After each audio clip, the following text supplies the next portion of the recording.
ఇంకా మనము అన్ని పనులు అయిపోయినాయి పనుకుందాము అనుకునేటప్పుడు అర్ధరాత్రి టైంలోనే అన్ని పనులు గుర్తొస్తాయి గదా! సో, ఇప్పుడైతే గన అదే జరుగుతుంది ఫ్రెండ్స్. టైం అయితే గన ఆల్మోస్ట్ 11 ఆ టైంలో అయింది. ఇదైతే గన 10 డేస్ బ్యాక్ వీడియో. నాకీ 10 డేస్ బ్యాక్ కొంచెం హెల్త్ ప్రాబ్లమ్ వచ్చి బాలేకుండా ఉంది. హాస్పిటల్‌కెళ్ళొచ్చి టాబ్లెట్ ఏసేసుకున్నా. ఇంకా టిఫిన్ అయితే ఇడ్లీ వేసేసుకొని టిఫిన్ చేసేసి టాబ్లెట్‌లయితే వేసుకున్నాను. పనుకో అన్నా కానీ నిద్ర ఏమి రావటం లేదు. ఏం చేయాలి ఇంగ రేపు మార్నింగ్‌కి ఏదో ఒకటి కర్రీ అయితే కంపల్సరీగా గావాల పిల్లల లంచ్ బాక్స్ కోసము.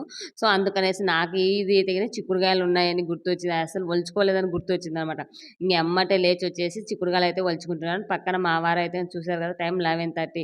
ఇంక పాపది ప్రాజెక్ట్ వర్క్ ఉంటే నేను ఏమి హెల్ప్ చేయలేకపోయాను. నాకు బాలేనందువల్ల ఆయనే చేస్తూ ఉన్నాడు. ఇంకా 10 ఆ టైంలో అయితే కూర్చొని వర్క్ అయితే కంప్లీట్ చేశారు. ఈ విధంగా అయితే ఇంక ఆయన పని చేసుకుంటున్నారు కదా! నాకెలాగో నిద్ర రావట్లేదు అనేసి ఇంకా ఎళ్ళేసి నేను కూడా చిక్కుడుగాయలు ఒలుచుకుంటూ కూర్చున్నాననమాట. ఇప్పుడు టైం అయితుంది. టైం ఎంతయింది? నువ్వేం పని చేస్తున్నావు? అని అరుస్తున్నాననమాట.